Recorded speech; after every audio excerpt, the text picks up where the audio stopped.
Welcome to Shadows of the Past, where we shine our light on the shadows of history. You've been traveling west for days, on the trail by horse. When you come upon a lone cabin with a sign reading groceries, you go inside to stock up on supplies where a young man with a thick German accent helps you. While he's away, a charismatic and voluptuous young woman approaches you and tells you that you're surrounded by the spirits of the dead, and she'd allow you to talk to them if you just like to sit. It's been a pretty boring few days on the trail, and you could use the entertainment, so why not? You take a seat at the head of the table in front of a white curtain. She puts on quite the show, whipping back and forth and speaking languages you've never heard. So entranced by this ravishing display that you don't notice the hammer slip from the curtain and right by your head. Just the white-hot flash of pain as it collides with your skull, and the dizzying feeling as steel is driven across your neck. Your last sight is a family gathering around you as they are about to rifle through your pockets. Today's episode is about the fearsome family who kept each other's secrets before it was far too late. The Bloody Bender's End served as more of a dark murder chamber than a welcome sight. From spiritual obsession to material obsession, let's delve into the shadows.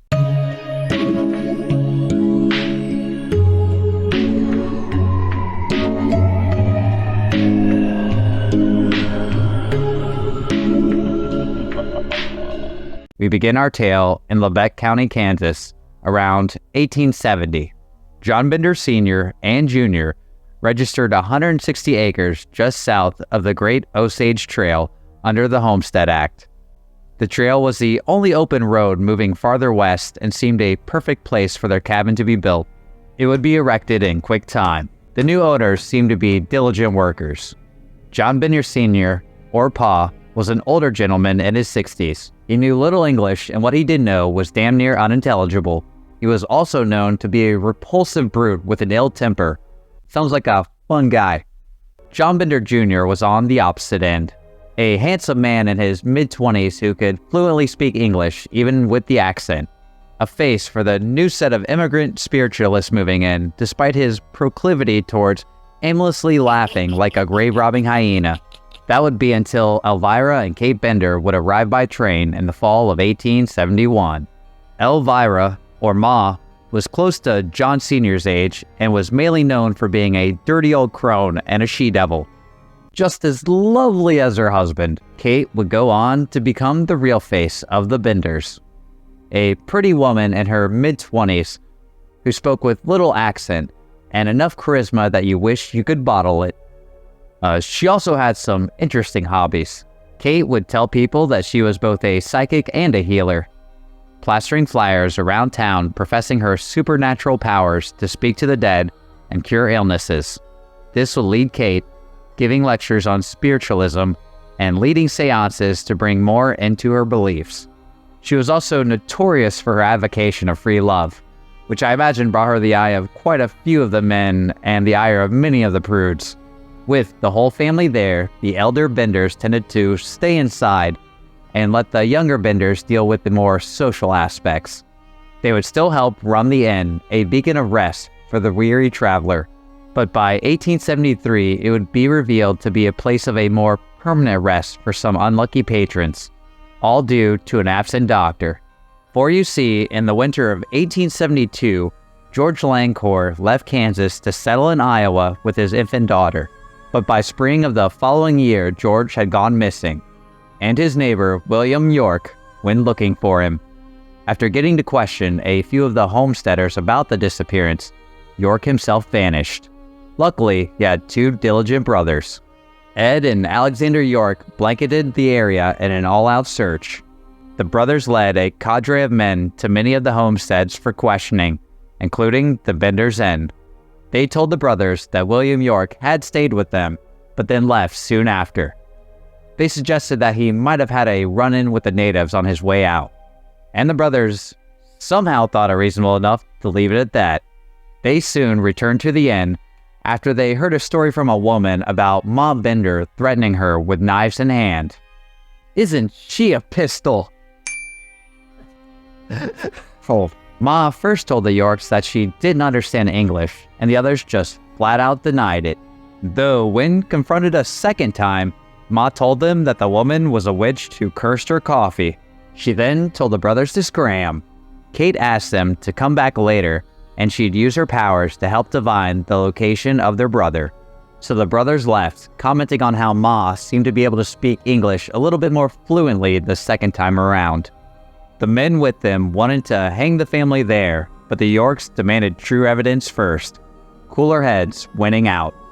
Around the same time, nearby communities had a meeting about all of the missing people. This included a man named Jones, who was found in 1871 with his throat cut and skull crushed.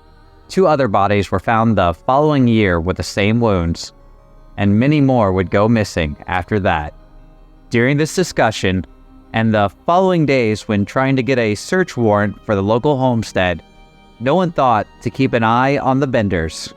I repeat, no one even thought to keep a passing glance on the weird-ass family that they thought to be murderers. So as you would expect, the bad news came, and a cattle driver who noticed some unfed chickens wandering outside their pens and the inn completely abandoned. Several days passed due to terrible weather, and then a party of around 200 marched towards the cabin. They found the inn completely barren of any personal possessions, including food or clothing.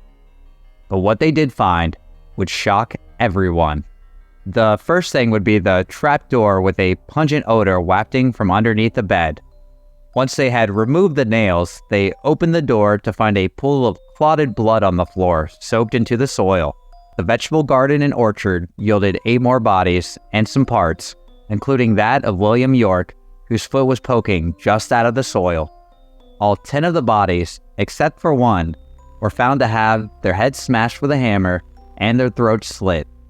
Their bodies were noted to be indecently mutilated, which I don't know how you decently mutilate a body, but I'll leave that to the experts. And the only body that was not found in this manner was a young girl who was found buried beneath her father's corpse. She may have unfortunately been alive when this happened. So yeah, pretty horrific. The method used to dispose of their victims would be to have them sit at the table as an honorable guest. Oh, me? You shouldn't have. No, you shouldn't have. Kate would then distract the hell out of you with one of her spiritual acts, which, being a looker, wasn't that hard. One of the Bender boys would then bonk them with a hammer from behind, coming through a white curtain that divided the cabin, the victim's back sitting right next to the sheet. And then one of the women would, The body would then be dropped through the trapdoor below like some Old West Sweeney Todd. 2 people who escaped a terrible fate gave testimony that seemed to have confirmed this. One man refused to sit next to the white cloth due to the bloodstains on it, so Kate threatened him with a knife. A priest mentioned one of the Bender men concealing a hammer, so he got the heebie-jeebies and got out of there as soon as possible. Smart man. And you know another pair of smart men? 2 who decided to leave after Kate had started getting abusive towards them, and the 2 Bender boys were stepping from behind the curtain. This was all because they wanted to sit at the countertop and not next to the curtain.